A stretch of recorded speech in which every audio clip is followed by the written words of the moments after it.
Master and Apprentice by Claudia Gray deals with prophecies. A lot of prophecies. The book is largely about what our own interpretation of foresight says about us and our values, and with that in mind, I thought it would be fun to look at all the prophecies the book mentions and try to guess at what they mean, if anything at all. There will be some potential spoilers for the book ahead, so this is your warning.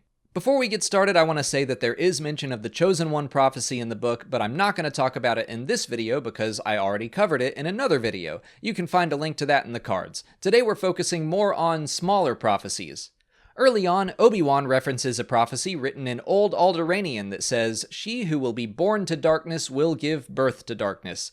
We're going to start out easy because I think most people will know exactly who this is about. Leia. She was born of darkness, Darth Vader, and gives birth to darkness, Kylo Ren.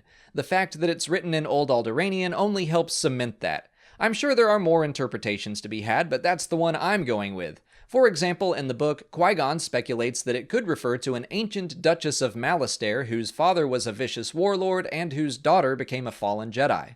Next up, when the Kyber that is not Kyber shines forth, the time of prophecy will be at hand. During the book, Qui-Gon and Obi-Wan encounter a gemstone that can be easily mistaken as Kyber crystal. Called Colon Crystal, it's an orange gem that can be used to create shields that are resistant to lightsabers, but they can also be inserted into a lightsaber. The blade it creates is orange and it's able to penetrate those shields, but the blade is much less powerful. It can't kill, but it can stun.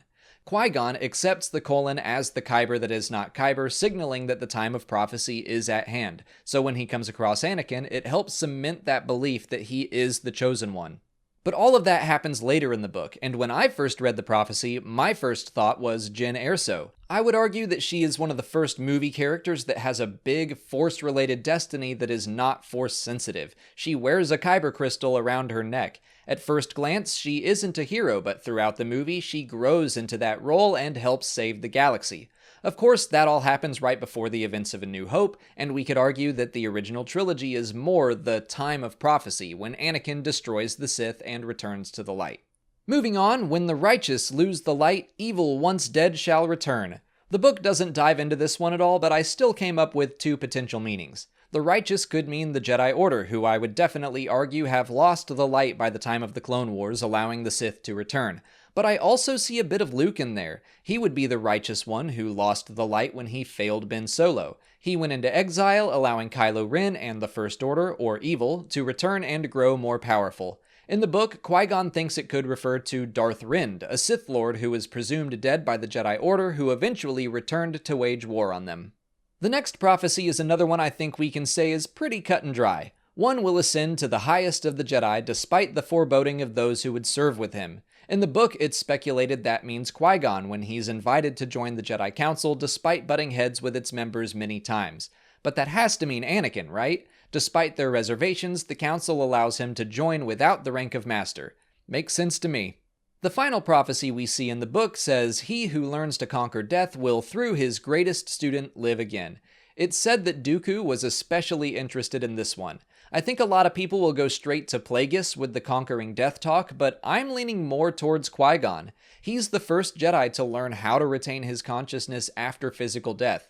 In Claudia Gray's short story, also called Master and Apprentice, and from a certain point of view, Qui-Gon is still learning and improving, becoming more than just a disembodied voice. Maybe that's because he and Obi-Wan, his greatest student, have been working things out together. Who knows? But those are all of the smaller prophecies and my take on them. But the whole point of this video is to illustrate exactly what the book says. Prophecies take on different interpretations depending on the point of view and values of the person interpreting them. So I'd like to hear from you guys. What did each of these prophecies make you think of? Let me know in the comments and let's see how different they are. If you're interested in reading or hearing these prophecies for yourself, consider picking up Master and Apprentice for free on Audible. Just follow the link in the description or visit www.audibletrial.com/Star Wars Explained. The audiobook is out right now, and the production value on all the Star Wars books is very high, with sound effects and music. It's like listening to a movie. Signing up for an Audible trial will get you a credit for one free book, and you can use it on Master and Apprentice, or just about any Star Wars book you can think of. Or get any book you want. The point is, you get a free book, and you'll be supporting the channel when you do. But that's it for today. If you haven't already, please like this video, subscribe to the channel, follow us on Twitter, Instagram, and Facebook, and consider checking out our Patreon page. As always, Thanks for watching, and may the Force be with you.